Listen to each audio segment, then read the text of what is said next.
حضور صلی اللہ علیہ وسلم کی جو ہماری سیرت کی کتاب میں سے جو ہم سیرت اور سورت کل کی ویڈیو میں آپ نے نظم سنے تھے، نعت سنے تھے پیارے نبی صلی اللہ علیہ وسلم کے تعلق سے۔ حضور صلی اللہ علیہ وسلم بہت خوبصورت تھے۔ کیا تھے بولو؟ بہت خوبصورت تھے۔ سرخ اور سفید رنگ، لمبے اور سیاہ چمکدار بال تھے، داڑھی خوب گھنی اور لمبی تھی، چوڑی پیشانی تھی، سفید سفید موتی کی طرح ان کے دانت تھے، بھرے بھرے نرم ہاتھ پیر تھے، بھرے ہوئے یعنی نرم نرم تھے، بدن خوب گھٹا ہوا تھا یعنی گھٹا ہوا تھا، سیاہ سیاہ خوبصورت آنکھیں تھی، درمیانی قد تھا، چہرہ اتنا پیارا تھا جیسے بولو چاند، جیسے چاند۔ آپ صلی اللہ علیہ وسلم بہت بہادر تھے۔ بہادر سمجھتے؟ ہاں، طاقتور تھے۔ چہرہ اتنا پیارا تھا جیسے چاند، اور آپ بہت بہادر تھے اور بے حد سخی تھے۔ بے حد کیا تھے بولو؟ سخی یعنی سخاوت کرنے والے۔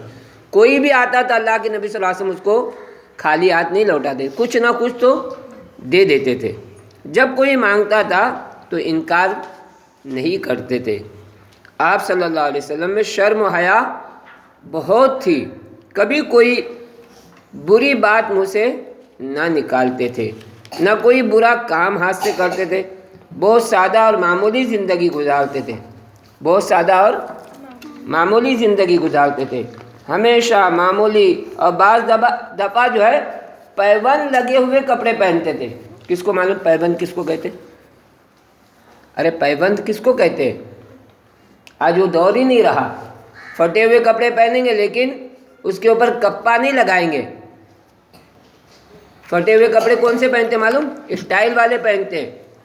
ہم نے وہ کپڑے پہنے ہیں، ہمارے نبی صلی اللہ علیہ وسلم نے وہ کپڑے پہنے ہیں کہ کپڑا پرانا ہو جاتا تھا، پھٹ جاتا تھا، وہاں پر نیچے کپڑا رکھتے تھے اور اس کے اوپر سلائی مارتے تھے، اس کو پیبند کہتے ہیں۔ کیا کہتے بولو؟ پیبند۔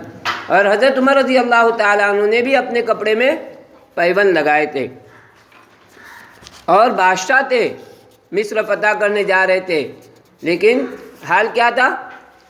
پیبند لگے ہوئے کپڑے تھے، اور وہ پیبند خود اپنے ہاتھ سے سیتے تھے، یعنی کپڑے پھٹ جاتے تھے تو اپنے ہاتھ سے خود سیتے تھے، اور اپنے ہی ہاتھ سے پھٹے ہوئے جوتے بھی سی لیتے تھے۔ چپل ٹوٹ جاتی تو آدمی کیا کرتا ہے؟ مچھی کے پاس لے کے جاتا ہے، لیکن اللہ کے نبی صلی اللہ علیہ وسلم خود اپنا کام اپنے ہاتھوں سے کرتے تھے۔ ہر وقت اللہ کے نبی صلی اللہ علیہ وسلم اس کام میں منہمک رہتے تھے کہ اپنا کام خود ہی کریں۔ بچوں سے بہت محبت کرتے تھے۔ آپ کو خوشبو بہت پسند تھی، خوشبو بہت پسند تھی۔ کھانا بہت سادہ اور معمولی کھاتے تھے۔ پیٹ پوری طرح بھرنے سے پہلے ہی جب تھوڑی سی بھوک رہ جاتی تھی تبھی ہاتھ روک لیتے تھے۔ ہم کیا کرتے؟ بریانی وغیرہ اچھی چیز آ گئی تو پیٹ بھر کے ایک دم کھا لیتے کرتے، لیکن اللہ کے نبی صلی اللہ علیہ وسلم کی عادت نہیں تھی، بلکہ تھوڑا بھوک رکھ کے ہاتھ کو روک لیتے تھے۔ بھوک باقی ہے، ابھی تک پیٹ پورا نہیں بھرا ہے، ہاتھ روک لیتے تھے۔ اس کا فائدہ کیا ہے؟ اللہ کے نبی صلی اللہ علیہ وسلم نے جو چیزیں کی ہے اس کو جو ہے ہم کو کرنا ہے، تاکہ اس سے صحت اچھی رہتی ہے۔ پیٹ بھر کے کھا لیے، جیسے بہت سارے بچے کیا کرتے ہیں؟ مستی میں کھا لیتے پورا، بعد میں الٹی کر دیتے۔ کیا کرتے؟ الٹی کرتے، تو وہ کھانا کیا ہو جاتا ہے؟ ضائع ہو جاتا ہے۔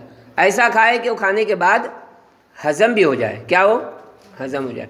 اس لیے اللہ کے نبی صلی اللہ علیہ وسلم چھوٹے چھوٹے لقمے لیتے تھے اور خوب چباتے تھے۔ چبانے سے جو ہے آدمی جلدی اس کو ہضم کر لیتا ہے، معدہ جو ہے پیٹ کا جلدی اس کو ہضم کر لیتا ہے۔ تو یہ پیارے نبی صلی اللہ علیہ وسلم جو ہے ایک تو کھانا کیا کرتے تھے؟ بھوک باقی رہتی تھی چھوڑ دیتے تھے۔ آپ کو دودھ، جو اور شہد بہت زیادہ پسند تھا۔ گوشت اور کدو بھی بہت خوشی سے کھاتے تھے۔ کدو معلوم؟ ہاں، بھوپلا بولتے ہیں نا اپنے یہاں، ہاں، وہ بھی بہت خوشی سے کھاتے تھے۔ جب ایسی چیزیں آ جائیں نا، دودھ کوئی دے تو اس کو انکار نہیں کریں گے، خوشبو کوئی دے تو اس کو انکار نہیں کریں گے۔ اس لیے انکار نہیں کریں گے کہ پیارے نبی صلی اللہ علیہ وسلم کو پسند تھی، اس لیے مجھے پسند ہے۔ گوشت کسی نے دیا تو اس کو بھی کھا لیں گے، سنت سمجھ کے کھائیں گے، تو اس میں کھانے میں بھی ہم کو کیا ملے گا بولو؟ ثواب ملے گا کہ پیارے نبی صلی اللہ علیہ وسلم کو گوشت پسند تھا اس لیے میں گوشت کھا رہا ہوں، پیارے نبی صلی اللہ علیہ وسلم کو خوشبو پسند تھی اس لیے میں خوشبو لگا رہا ہوں۔ تو یہ چیزیں اگر ہم اللہ کے نبی صلی اللہ علیہ وسلم کے سامنے رکھتے ہوئے، سیرت کو سامنے رکھتے ہوئے کوئی عمل کریں گے تو عمل کرنا کیا ہوگا بولو؟ ہمیں فائدہ پہنچائے گا۔ بس سمجھ میں آ گئی؟ پھر آئندہ پھر اللہ کے نبی صلی اللہ علیہ وسلم کی اور کیا عادتیں تھی وہ انشاءاللہ اگلے ویڈیو میں آپ کو بتایا جائے گا، ٹھیک ہے؟